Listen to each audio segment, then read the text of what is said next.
বাংলাদেশ সেনাবাহিনী কি এখন আরও ভয়ঙ্কর হয়ে উঠল? তুরস্ক থেকে এসেছে নতুন কোবরা যুদ্ধযান। শত্রু সীমান্ত পেরোতে সাহস করবে তো? এই ভিডিওতে জানুন কিভাবে কোবরা এপিসি বদলে দিতে পারে আমাদের প্রতিরক্ষা কৌশল। এমন তথ্যবহুল ভিডিও পেতে এখনই সাবস্ক্রাইব করুন আমাদের চ্যানেল। বাংলাদেশের প্রতিরক্ষা খাতে বড় এক অগ্রগতি হলো সম্প্রতি তুরস্ক থেকে 25টি আধুনিক আর্মোরেড পার্সোনাল ক্যারিয়ার বা সংক্ষেপে এপিসি আমাদের দেশে এসে পৌঁছেছে। এই এপিসিগুলো সাধারণ কোনো যান নয়, এগুলো হলো তুরস্কের অটোকার কোম্পানির তৈরি কোবরা এবং কোবরা 2 সিরিজের যুদ্ধযান, যা ব্যবহার করে থাকে বিশ্বের বেশ কয়েকটি উন্নত সেনাবাহিনী। কোবরা হচ্ছে এক ধরনের লাইট আর্মার্ড ভেহিকল, যেটি দ্রুত গতিতে চলতে পারে এবং ছোট আকারে হলেও যুদ্ধক্ষেত্রে শক্তিশালী প্রতিরক্ষা দিতে সক্ষম। এর বডি পুরোপুরি বুলেট প্রুফ, রয়েছে মাইন রেজিস্ট্যান্ট সিস্টেম এবং প্রয়োজনীয় অস্ত্র মাউন্ট করার সুযোগ।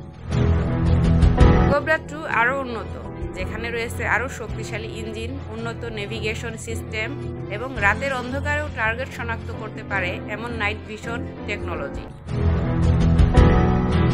বাংলাদেশের ভূরাজনৈতিক অবস্থান খুবই সংবেদনশীল, চারপাশের সীমান্ত এবং মাঝে মাঝে সন্ত্রাসবাদ বা অভ্যন্তরীণ সহিংসতাও ঘটে। এই কোবরা এপিসিগুলো শহর এবং গ্রামে দুই ক্ষেত্রেই ব্যবহার করা যাবে। বিশেষ করে আর্মি র্যাপিড মোবাইল ইউনিট বা বর্ডার অপারেশন কিংবা সন্ত্রাস বিরোধী অভিযানে এগুলোর ব্যবহার হবে সবচেয়ে বেশি। প্রতিরক্ষা বিশ্লেষকরা বলছেন এটি বাংলাদেশের স্বাধীন কৌশলগত আধিপত্য গঠনের এক গুরুত্বপূর্ণ পদক্ষেপ। তুরস্ক ও বাংলাদেশের প্রতিরক্ষা সম্পর্ক এখন শুধু সামরিক কেনাকাটা নয়, বরং দুই দেশের পলিটিক্যাল অ্যালায়েন্স জোরালো হচ্ছে। বাংলাদেশ এখন উদীয়মান মার্কেট এবং তুরস্ক চাচ্ছে এই অঞ্চলে প্রভাব বিস্তার করতে। সেই কারণেই তারা কোবরা সিরিজের উন্নত সংস্করণ পাঠিয়েছে।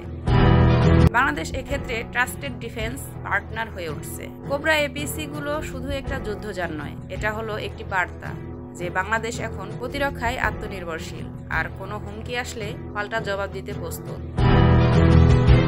আপনার কি মনে হয় এই কোবরা এপিসিগুলো কি সত্যিই বদলে দিবে আমাদের প্রতিরক্ষা কৌশল?